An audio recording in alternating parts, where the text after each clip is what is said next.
Salut à tous, dans cette vidéo nous allons voir comment gérer les erreurs.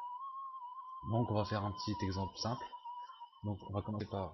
Ah non, voilà. Donc on va commencer par créer une variable que je vais appeler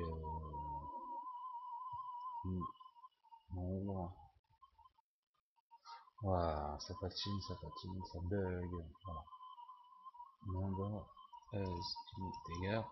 Voilà, hop. Ensuite je vais faire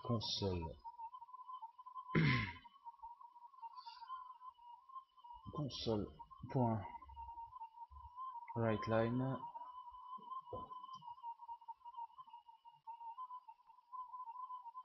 Entrée 1, nombre. Tac, je mets beurre console.readline.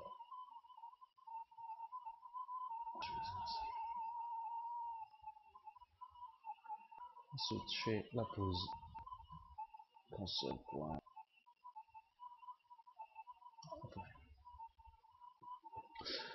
Alors, donc on va faire un test. Donc là, on me demande un nombre.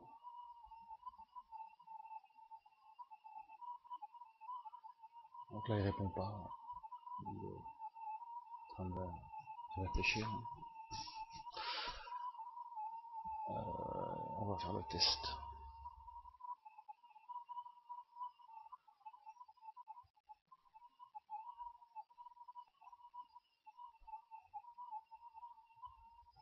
Alors, qu'est-ce que ça me dit?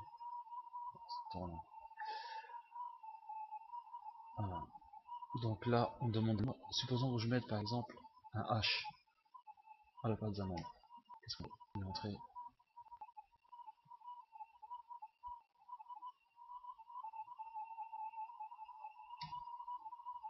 Voilà, bon, c'est parti. Donc là, on va voir quelque chose. Je fais moi-même.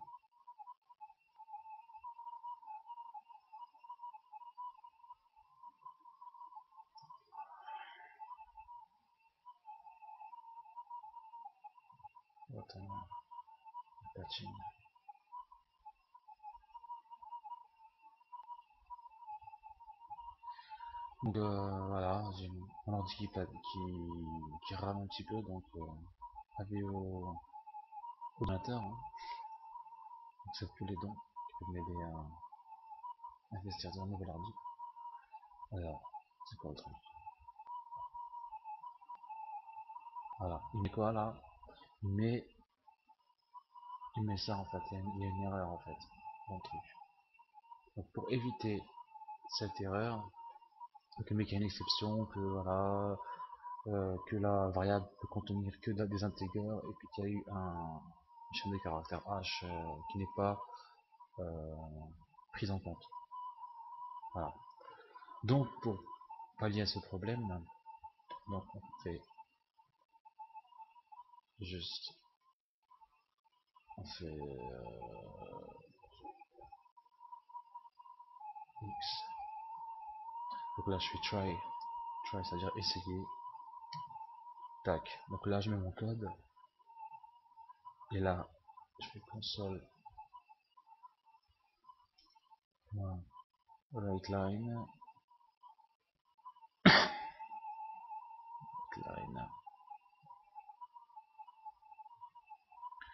Et je mets the erreur, message d'erreur. Voilà. Veuillez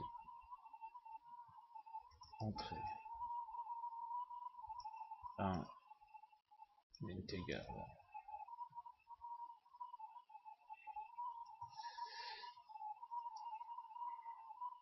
Et donc là, je réessaye. Tac.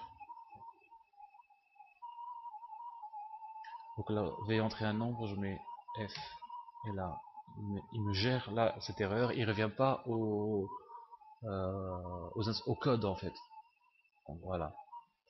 Et le truc ici, c'est que normalement, l'idéal c'est qu'ils reviennent et qu'ils me redemandent d'entrer un nombre. Comment je vais faire? J'ai deux options. Soit je fais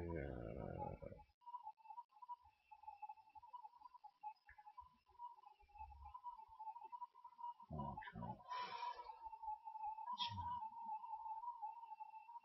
deux options, deux options.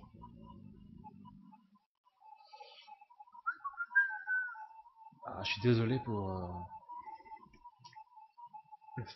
pour le ramage de mon ordi. Donc voilà, je peux me faire par exemple, je mets replay par exemple, un point. Donc là, erreur. Après je mets là, go to replay. Là je vais faire le test. Donc ça c'est la première possibilité. Donc là je mets H.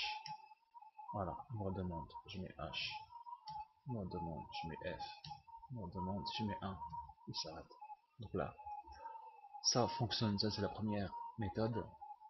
Et la deuxième méthode, vu qu'on vient d'apprendre, on vient d'apprendre les fonctions, voilà, on va essayer de faire une fonction qui gère ça.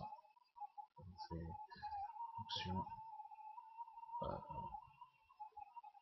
function, euh,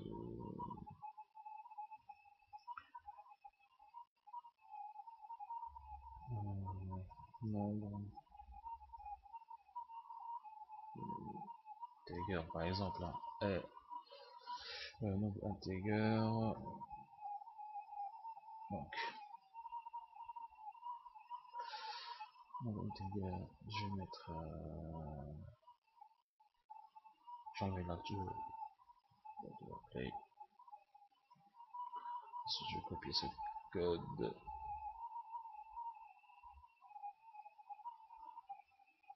je fais X, je mets ici,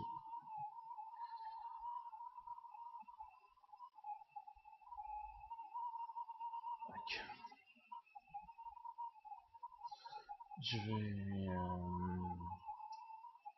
faire dim n as integer.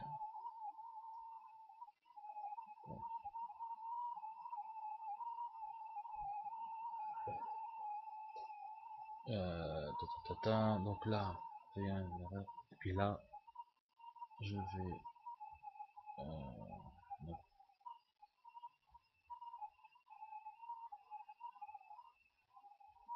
Ah, c'est même pas la peine en fait. Je vais juste faire ça. Tac, dim.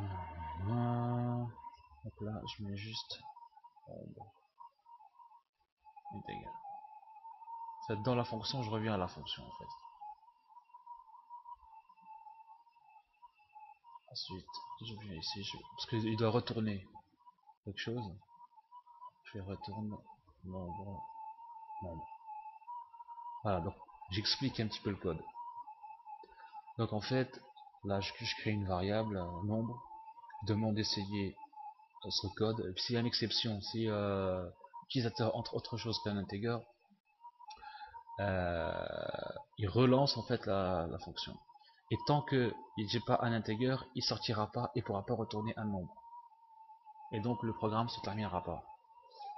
Voilà. Donc là, je reviens là, je mets juste nombre integer, tac, et je lance et je fais le test. Donc là, nombre integer, je mets F. Voilà, ça marche. T, Z, U, tac, tac, tac, tac, tac, tac. Et quand je fais 3, il s'arrête. C'est la fin du programme. Donc ça a fonctionné. Donc voilà, c'était deux méthodes pour gérer les... une méthode avec deux sous-méthodes pour gérer les exceptions. J'espère que vous avez compris. Je vous dis à bientôt dans une prochaine vidéo. Salut à tous.